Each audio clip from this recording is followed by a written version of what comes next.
ఊరుకో నానమ్మా, ఇంకా నీకు భూమి పైన కోపం తగ్గకపోతే ఎలా? మంచికి మంచి చెప్పాలి, చెడుకి చెడు చెప్పాలి. నేను మాత్రం ఏమన్నాను తల్లి, మంచిగా చెప్పాను కదా. ఏదో దేవుడి దయ వల్ల అలా గడిచిపోయిందిలేమ్మా. నా గురించి కాదు, నీకు సంధ్య మీదైతే కోపం లేదు కదా. సర్లే, ఇవన్నీ వదిలే. హాస్పిటల్ నుంచి నేరుగా ఇక్కడికి రాకుండా మీ ఇంటికి వెళ్ళిపోవచ్చు కదా.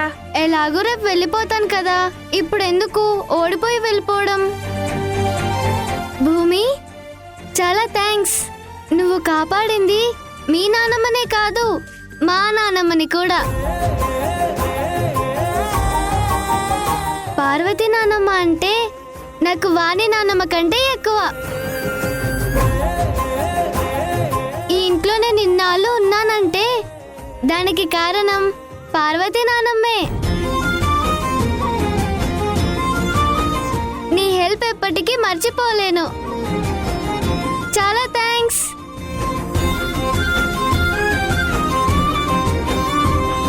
కళ్ళెదుట మనిషి పడిపోతే చూస్తూ ఎలా వదిలేస్తాను? నేనేదో నాకు తెలిసినంతలో చిన్న సహాయం చేశానంతే. ఇందులో నా గొప్పతనం ఏమీ లేదు. సరేరా, ఈరోజు నువ్వు నా దగ్గర పడుకుందువు గాని. లేదు సిస్టర్, నువ్వు పైన పడుకో, నేను నేల మీద పడుకుంటాను. అయ్యో పర్లేదులే రా భూమి. ఏదైనా తప్పు చేస్తే మీ అమ్మ చేసింది కానీ నువ్వు కాదు కదా. రా భూమి.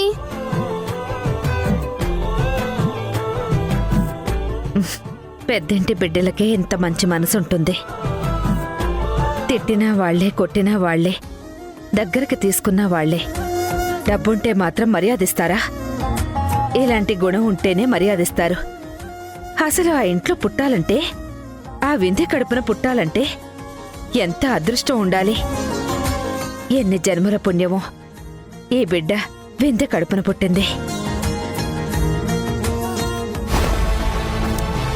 సంధ్య, నువ్వేం చేస్తున్నావో అర్థం కావట్లేదు. నీ ప్లాన్ ఏంటి? ఇంత అర్ధరాత్రి వేళ రాజేష్ గారిని మౌనికి దగ్గరికి పంపిస్తున్నావు. సరే, అక్కడ ఏం చేయబోతున్నావు? మౌనికిని ఎలా ఇరికించబోతున్నావు? రాజేష్ గారు వేసుకున్న షర్ట్ ద్వారా.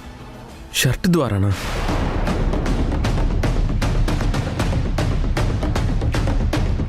సంధ్య గారు ఈ షర్ట్ ఎందుకు వేసుకోమన్నారు?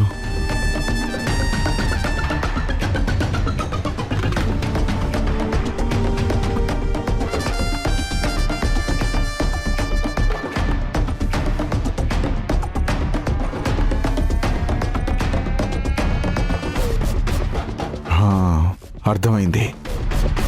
ప్లాను ఈ స్పై కెమెరా అన్నమాట. స్పై కెమెరా పెట్టావా? దాంతో ఏం చేయబోతున్నావు? కాస్త ఓపిక పట్టండి, మీకు క్లియర్గా అంతా తెలుస్తుంది.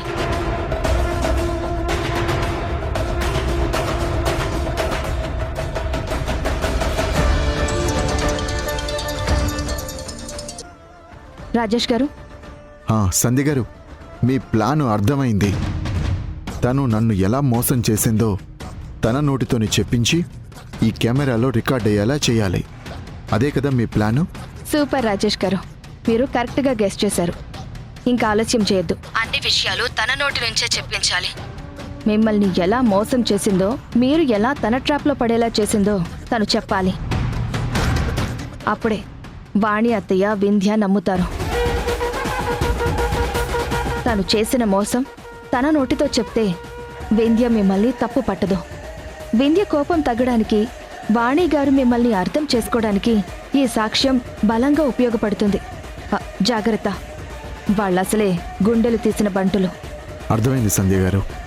మీరు చెప్పినట్టే డేటా మొత్తం రికార్డ్ చేసి మీకు కాల్ చేస్తాను. చాలా థ్యాంక్స్ అండి. ఇప్పుడు ధైర్యంగా వెళ్తాను. ఆల్ ది బెస్ట్ రాజేష్ గారు. Thank you. ఏమండి, మీ సందేహం తీరిందా? ఇప్పుడు హ్యాపీయేనా? మామూలు హ్యాపీ కాదు. అసలు నా శ్రీమతికి ఇన్ని ఐడియాలు ఎక్కడి నుంచి వస్తుంటాయి?